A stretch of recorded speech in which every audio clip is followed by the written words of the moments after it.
Les premiers résultats partiels, j'insiste, des élections provinciales en Nouvelle-Calédonie. Ces résultats nous parviennent progressivement. Ici à Paris, nous allons les décrypter avec vous. Pierre-Christophe Pense, bonjour à vous. Vous êtes docteur en géographie. Merci de prendre quelques instants pour répondre à nos questions sur France 24.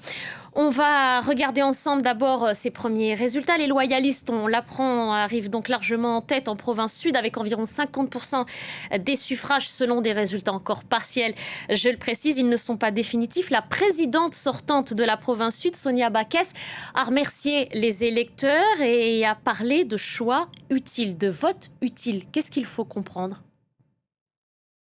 Eh bien, en réalité, par rapport à la précédente mandature, il y avait un autre parti non indépendantiste, qui était plus ou moins dans la majorité de la province sud, qui n'existe plus, qui n'a pas franchi la barre pour se qualifier pour cette assemblée de la province sud. Donc concrètement, ça veut dire que les voix utiles se sont reportées, sur la candidature des loyalistes et qui lui a accordé, 28 sièges sur l'assemblée de la province sud. Et toujours selon ses estimations, la province nord, elle, basculerait au sein du camp indépendantiste. C'était prévu, somme toute, ces tendances Oui. dans le sud et dans le nord. Oui, on s'y attendait ?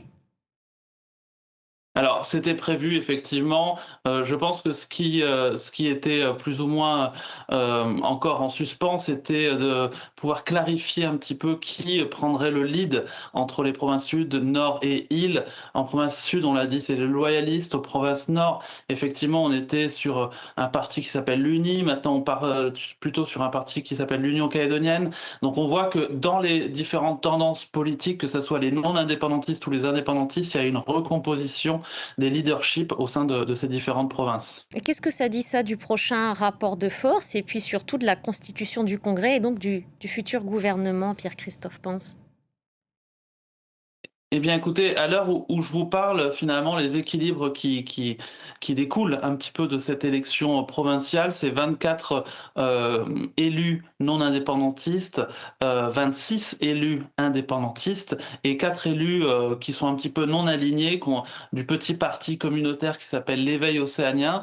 Donc, en réalité, c'est exactement ce qui s'est passé depuis 2019 en Nouvelle-Calédonie. C'est une forme de bis repetita où c'est ce petit parti pivot qui sera le faiseur de roi et qui va déterminer les majorités, que ce soit au Congrès de la Nouvelle-Calédonie ou au gouvernement. La participation, elle s'établit à un peu plus de 63% contre 66% au précédent scrutin en 2019 donc. Qu'est-ce que ça dit d'après vous, ça, de la mobilisation des néo-calédoniens, de leurs attentes ? Est-ce que ces élections, elles sont un petit peu trop institutionnelles à leurs yeux ? En réalité, ça veut dire qu'on observe une baisse de la participation continue, répétée, élection provinciale après élection provinciale depuis une vingtaine d'années. Donc ça veut dire quand même qu'il y a une forme de désintérêt qui s'accroît chez les Néo-Calédoniens par rapport à ce rendez-vous, qui est pourtant un rendez-vous décisif, mais qui a finalement été, alors je dirais pas boudé, mais ou en tout cas la participation n'est pas à la hauteur un petit peu de cette attente. Donc en réalité, ça appelle à une forme aussi d'humilité pour les différents partis qui, finalement, il n'y en a aucun qui sont majoritaires. Donc il faudra trouver un petit peu des alliances pour pouvoir gouverner en Nouvelle-Calédonie. Mais pourquoi ? Parce que vu d'ici, on sait, d'ailleurs nos envoyés spéciaux nous l'ont dit tout à l'heure, c'est le quotidien aujourd'hui qui inquiète les populations locales, des questions de société, la santé, l'éducation notamment. On se dit qu'un scrutin comme celui-ci pourrait être saisi pour tenter de changer les choses, encore plus depuis qu'on a en tête ce qui s'est passé en mai 2024. Et pourtant, la mobilisation est celle qu'on connaît. Pourquoi ? Parce que les Eh partis n'ont bien, pas su en convaincre. réalité, alors, en réalité, c'est vrai que les débats, on a un peu l'habitude en Nouvelle-Calédonie, c'est que souvent les débats sont complètement phagocytés par les enjeux institutionnels, indépendance, pas indépendance, et que finalement toutes les questions sociétales passent au second plan, et c'est un peu ce qui s'est encore passé cette fois-ci, même si on a quand même des partis qui ont essayé de développer la thématique sociale, la thématique économique, mais au final qui ne se sont pas qualifiés pour siéger au Congrès. Donc au final, on pourrait quand même interpréter cette baisse de la participation comme finalement un ras-le-bol, une forme de lassitude politique vis-à-vis d'enjeux qui ne prennent pas vraiment en compte le quotidien des Calédoniens. Ça veut dire que si ces demandes, ces requêtes, ces urgences ne sont pas prises en compte aujourd'hui, il va falloir être très attentif à ce qui peut se passer après ce scrutin et dans les semaines à venir. Si, somme toute, rien n'a été réglé depuis mai 2024, il va falloir être attentif à la suite. Bah, en réalité, ces élections provinciales, elles découlent en fait de l'échec de la négociation depuis 2 ans, que ce soit l'accord de Bougival ou l'accord d'Élysée-Oudinot, Mm. ce qui fait que finalement, c'est une élection faute d'accord en réalité.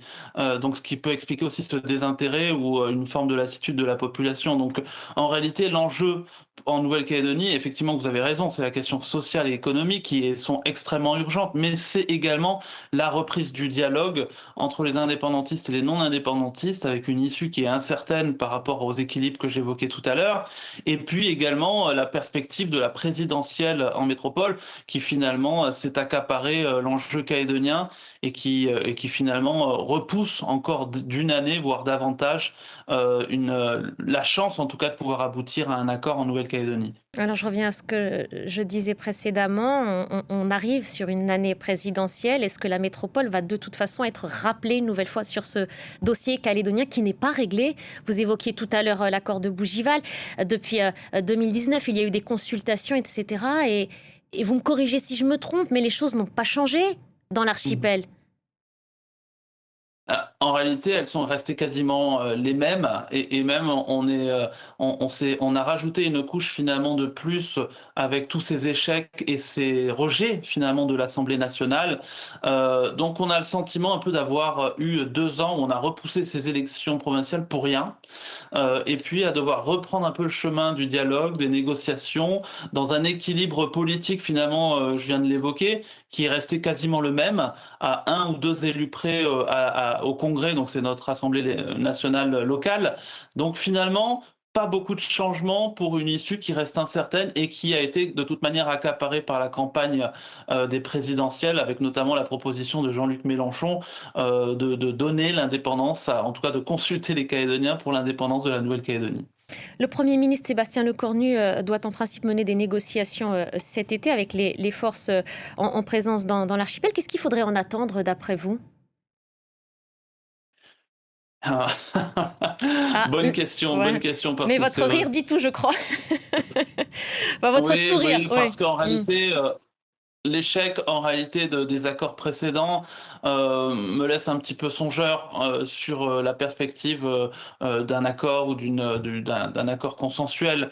On voit qu'il y a des dissensus énormes entre les indépendantistes, on va dire les plus intransigeants, et puis les non-indépendantistes également. On voit mal aujourd'hui sur quel point l'État pourrait réussir à trouver une convergence. D'autant qu'au lendemain de ces élections provinciales, chaque camp finalement se sent légitimé, que ce soit les loyalistes ou l'Union calédonienne. Donc je souhaite bien du plaisir évidemment au Mm. gouvernement central pour pouvoir réussir en si peu de temps ce qui a échoué depuis 2 ans. Et puis avant ces 2 ans, il y avait une rupture totale du dialogue depuis 4 ans entre indépendantistes et non indépendantistes. Donc c'est une sacrée épreuve qui attend le Premier ministre pour pouvoir résoudre cette situation avant la prochaine présidentielle. Je vous remercie beaucoup, Pierre-Christophe Pantz, d'avoir pris le temps de répondre à nos questions sur France 24.